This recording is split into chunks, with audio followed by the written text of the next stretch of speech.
Hi writers, Mrs. Damazi here with another top-notch teaching lesson. Today is our 15th lesson on persuasive writing.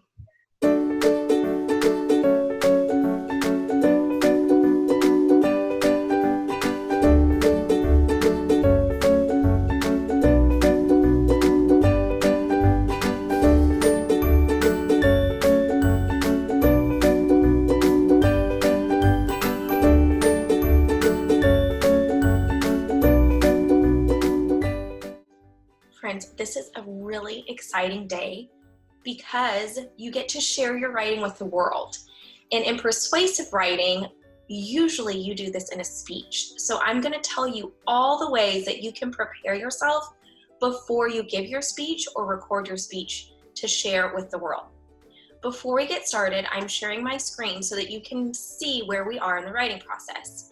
Today, we're working on publishing, and I'm going to talk to you about sharing. How you should present a good speech. The first thing you need to do is you need to practice. Don't just stand up in front of people or in front of a camera and do it cold turkey. You need to practice going through your writing, practice where it is that you want to make an emphasis, practice where it is that you want to leave some space for people to laugh or to think. But practice is the most important thing that you can do when you are about to give a speech in front of people or in front of a camera. The next thing you need to think about is talking slowly. When you talk slowly, your audience can understand every word that you're saying, and they're able to process what it is that you're trying to persuade them of. So practice talking slowly. You don't want to talk too fast. It's hard for people to understand. The next thing you need to remember is to breathe.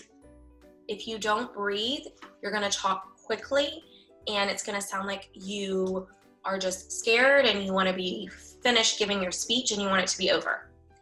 In fact, I remember when I was in 5th grade and we had our speech contest at school and it was my turn to give my speech. And so I stood up and I walked to the podium and I was really excited and I started to give it, and I realized that I had walked so fast to the podium and I started so quickly that I didn't have time to catch my breath. And the whole time I felt like I couldn't breathe and I was trying to catch up with myself. Take a big deep breath before you start your speech. It will help calm your nerves and help you be able to talk slower and help you be able to express what it is that you want to explain. It's okay to pause. It's okay to have a blank space. Don't add into that blank space with or like or or any other words and anything like that. You don't want to add in extra words just because you're going to pause. If you lose your space, your spot where you're reading, just take a pause and look for it. Don't say anything. If you are messed up a sentence or messed up a word, it's okay to pause. Don't go to saying or like or and, because it makes it sound like you're not as sure of yourself when you're giving your speech. So know that it's okay to have blank spaces. The last thing is to smile. Remember to smile. You have worked so hard on the speech and you have put in so many great ideas and so many wonderful thoughts that you're trying to teach somebody. So smile and help your audience know that you feel really good about the speech that you're giving. Now, before we talk about your checklist today, I want to give you 2 other pointers.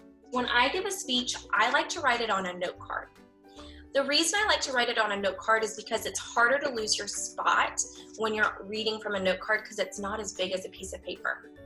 It's also easier to read from your note card and to look up because looking at your audience is really important and not just looking at your note card.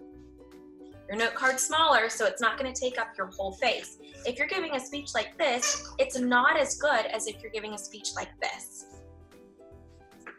The other thing I want you to know is to practice in front of a mirror.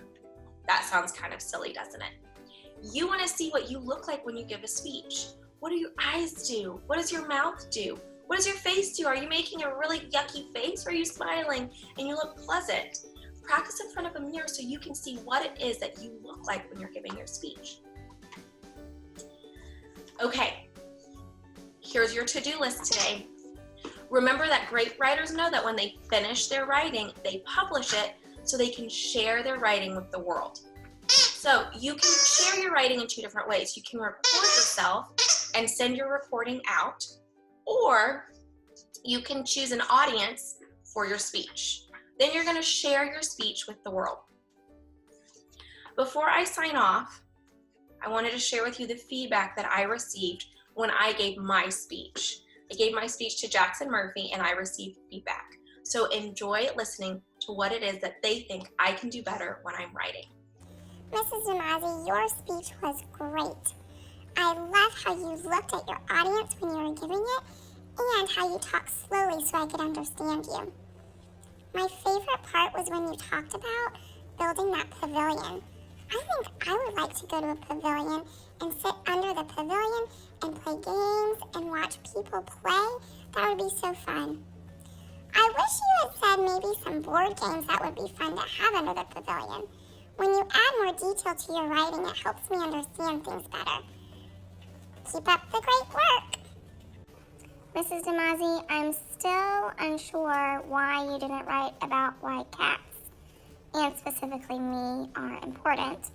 But your speech was pretty good, and I like how you had obviously practiced before you gave it to me because you felt really confident. It was a good speech, I guess. Maybe next time you could add in some more information about some things that you've seen in the neighborhood that would help me know that these things are really important.